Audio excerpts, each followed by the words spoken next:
दररोज उगवणाऱ्या सूर्याला माहिती असतं की आपल्याला संध्याकाळी मावळायचं आहे. तरीही तो दुसऱ्या दिवशी तितक्याच तेजस्वीपणाने उगवतो. हाच गुणधर्म सूर्यदेवांकडनं घ्यावा. आज आहे रथसप्तमी आणि हा रथसप्तमीचा व्लॉग आहे. आपल्या आयुष्यामध्ये की नाही कितीही संकट असली ना, सूर्य कसा रोज उगवतो आणि मावळतो, पण दुसऱ्या दिवशी उगवताना तो तितक्याच तेजस्वीपणाने उगवतो.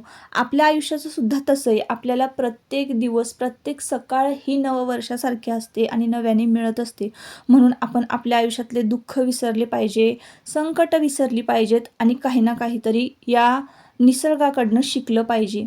आणि सूर्यदेव तितकेच तेजस्वी असतात, म्हणूनच ना त्यांच्यामध्ये अंधकार हा शिरू शकत नाही. तसंच आपल्या आयुष्याचं सुद्धा असलं पाहिजे. सूर्यदेव जसे तेजस्वी ना, तसेच आपले विचारसुद्धा तेजस्वी असले पाहिजे. म्हणजे मग नेगेटिव्ह विचार आपल्या मनामध्ये येत नाहीत आणि नेगेटिव्ह लोकांपासून 4 हात लांबच राहायचं, तरच आपल्या आयुष्याचं सार्थक होतं. तर रथसप्तमीचा दिवस होता. नेहमीप्रमाणे ना मी सकाळची माझी गडबड चालूच होती. तर आज विशेष म्हणजे सूर्यदेवांची पूजा करतात आणि दूध उतू घालवतात. तर सकाळी सकाळी छान अशी रांगोळी काढली सूर्यदेवांच्या रथासह, सूर्यदेवांची पूजा केली, गौरीची खांडकं प्रज्वलित केले आणि दूध उतू घालवलं आणि मग माझ्या शॉपवर आले. मी ज्या काही वस्तू स्टिच केल्या होत्या ना, त्या पटापट गोणीमध्ये भरल्या. ह्या सगळ्या मी स्वतः घरी स्टिच केलेल्या वस्तू आहेत आणि मग स्टॉल लावला आणि संध्याकाळी एवढी सारी स्टॉलवर गर्दी झाली. असा होता माझा रथसप्तमीचा दिवस.